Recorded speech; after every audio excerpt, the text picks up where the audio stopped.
This is Media Watch, a look at what's making news here in the Chinese media.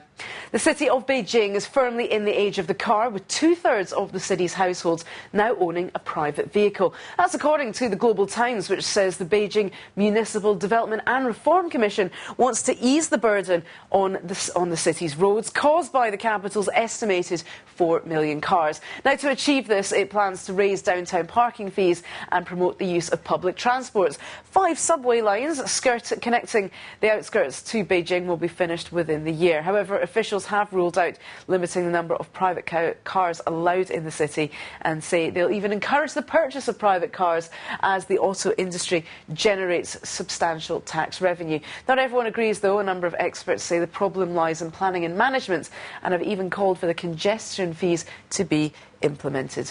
Now, an alleged hacker accused of manipulating national exam scores through a computer virus has become Beijing's first man to stand trial on hacking charges. 30-year-old Meng Lingjian is charged with destroying a computer information system, a crime introduced by legislators last year and aimed at hackers. Sina.com reports that the former Beijing Education Examination Authority technician admitted accessing the authority's database via a Trojan virus program from his home computer. But he denied developing the virus program himself. If found guilty under the new law, he could face 3 or more years in prison, as well as a hefty fine. Now, a year after a dramatic blaze ripped through Beijing's unfinished CCTV complex, tighter controls on fireworks are to be enforced during this year's Spring Festival, the Chinese New Year. City police have further limited which types of firecrackers can be sold and used in the capital. China uses a 4-category system for fireworks. Previously, only the most powerful Class A category was prohibited within the boundaries. But this year, slightly smaller Class B firecrackers were also added to the list. Newly developed remotely operated fireworks have also been banned from the capital this year over fears they could be set off by other electronic devices.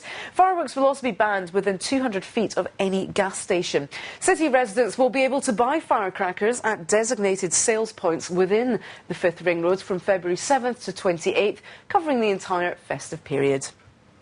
Now, the Yangtze Evening News has the story of a surprise truck driver who watched his rig turn into an impromptu New Year barbecue. £4,000 of what had been frozen chicken spilled freshly roasted from the truck after it caught fire on the Nanjing-Lianyungang Expressway on New Year's Eve. The truck driver told the paper he was underneath the truck changing a tyre when he saw black smoke rising from the hood. Even more upset were the 2 owners of the cargo, who could do nothing but watch as almost $60,000 worth of chicken went up in smoke before their eyes. The Global Times has a report on a self-taught artist and sculptor who is sculpting a clay reproduction of an iconic Chinese painting. Qin Shiping's massive 2/3 life-size work will be a tribute to riverside scenes in Qingming Festival by Song Dynasty artist Zhuang Ziduan. The classic painting is a detailed record of daily life in China almost 1,000 years ago amidst the backdrop of the Tomb Sweeping Festival. One of China's best-known artworks, it's famous for its intricate portrayal of the scene and the 800-plus figures it contains. Tin, a former real estate developer, has hired 2 other sculptors and more than 100 assistants and hopes to finish his mega-sculpture by 2011. The $1.5 million project is located in an upscale residential complex in the city of Tangshan. China News reports on an 800-year-old merchant ship discovered after resting on the floor of the South China Sea for centuries. It's now on display at a new museum in Guangdong province. The 95-foot wooden vessel, christened the Nanhai, meaning South Sea, now lies in its very own Crystal Palace. This is a special toughened glass container inside the Marine Silk Road Museum in the city of Yangjiang. The ship remains covered by water, and the environmental conditions, right down to water temperature, pressure and consistency, remain exactly the same as the sea where the ship was found back in 1987. But 2 underwater sightseeing corridors and a platform have been built into the glass pool. And through this unique design, visitors can see what the ship looked like before it was raised from the sea and how the underwater archaeologists carried out their work.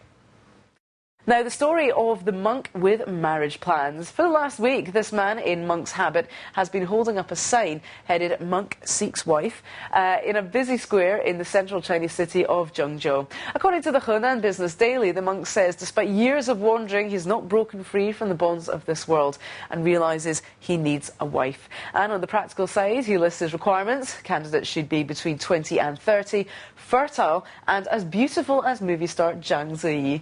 The notice ends. Nuns and married women need not apply and lists an instant messenger number for contact information. However, when a reporter tried the number, the owner said he was already happily married, quite secular, and knew nothing about a lonely monk. With the Year of the Tiger fast approaching, tiger items are hot sellers. And the Changsha Evening News reports that the city zoo is cashing in on the trend by offering genuine tiger whiskers as lucky tokens to ward off evil. They're especially useful for drivers and children, according to a notice in the zoo. But animal lovers need not be concerned. The whiskers are not cut or plucked from the tigers. An employee told the paper that instead they're simply collected from the ground after they are shed. And the prices aren't that wild either. They range from around $4 for the shorter ones up to just a whisker under $15 for a magnificent 8-inch long example. And that's today's Media Watch. Indeed, that's all for now from the team here at BON News. Thanks for watching. We'll see you next time.